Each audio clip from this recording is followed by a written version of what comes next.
Don't forget to subscribe Rich Fountain channel. Funny dogs afraid of cats. Why cats scared of my face, let us find in this video. Why are pet dogs afraid of cats? Because cats are scary. Obviously, some dogs have learned to see past that scary exterior. However, most of the time, at least in my experience, this is what happens when a dog is introduced to a cat for the first time. Dog sees Small Fuzzy. Is Small Fuzzy friend? Foe? Time to investigate. I shall greet this Small Fuzzy in the greeting of my people, by offering to sniff noses. There, Small Fuzzy sniffed noses with me. Small Fuzzy smells strange, but I won't hold that against him. I'll show him I'm friendly by wagging my tail. Small Fuzzy doesn't respond to my friendly wag. Alternatively, Small Fuzzy responds by wagging his tail, a sign of agitation and aggression in cats. I shall offer to play by bouncing around and barking in his face. Meanwhile, poor Kitty was enjoying a nice nap when some big lumbering brute of a thing 5 times his size just stuck its nose in his face. Cats are more reserved when they greet one another, whereas dogs are all over each other. The cat will either see this as terrifying or annoyingly rude, depending on how many dogs he's known. Either way, the overtures to play in doggy language are signs of aggression in kitty language. Kitty could run, but then he'd be turning his back on this behemoth that could conceivably be as much as 40 times his mass. Instead, Kitty turns to aggression, hissing and puffing himself up. And can you blame him? His afternoon snooze just turned into a life or death situation. Most dogs get the hint and back off when the Small Fuzzy suddenly gets all sharp and hissy and creepy. Those who can't take a hint usually receive a bloody nose. Forever afterwards, Small Fuzzies are linked with fear and pain and blood in their minds. Not to be trusted. Best just to leave him alone.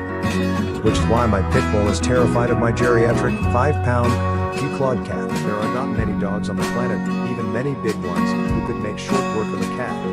So if you pair up a cat with a similar sized dog, the dog has no chance. The cat is much quicker and has more weapons. If the dog is anything less than 2 or 3 times as big, I'm still betting on the cat. If the dog is several times larger, the dog might win, if that dog can get a hold of the much quicker cat. But by that time the dog will have suffered many scratches and bites, and will be fortunate if the cat has not gone for its throat or eyes. Dogs are often afraid of cats, even much smaller cats, with good reason. Actually, many pet dogs and cats get along quite well and live together.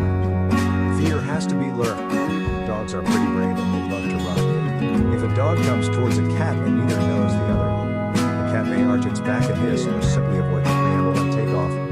Something that turns on a mental switch in the dog's mind saying chase, which it does. There can be exceptions. If the cat has grown up with dogs, it may not feel threatened. It may just stand there. Eric Clark, we have been boarded over the summers in homes with dogs, saw a German Shepherd coming to our property from the schoolyard. The dog looked like it was ready for a good chase. Mary just sat there as if to welcome a new friend. The dog came closer. Mary didn't arch his back, hiss, or anything. The dog turned and left with its own claw.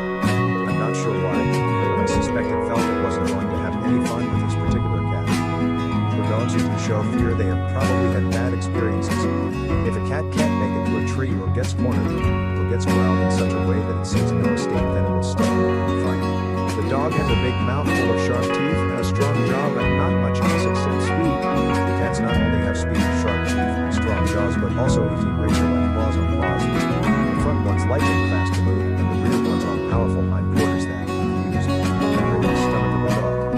On occasion, dogs have killed cats they have chased and cornered, but most times the fight goes the cat's way. The cats have claws, dogs don't.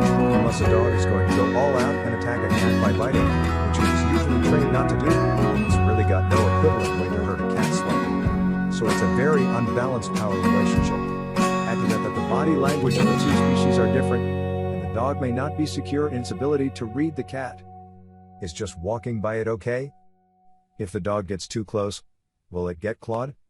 House is too close. Should it look in the cat's eyes? Not look in the cat's eyes. What do you mean? A happy wagging tail mean it's annoyed? Help. As to sniff cat too closely. Cat slashes dog's nose, dog learns that bothering the cat hurts. Cats are also much more territorial about owning particular spots in the house, and dogs eventually learn just ain't worth arguing over. Most animals try to avoid getting a wound of any kind.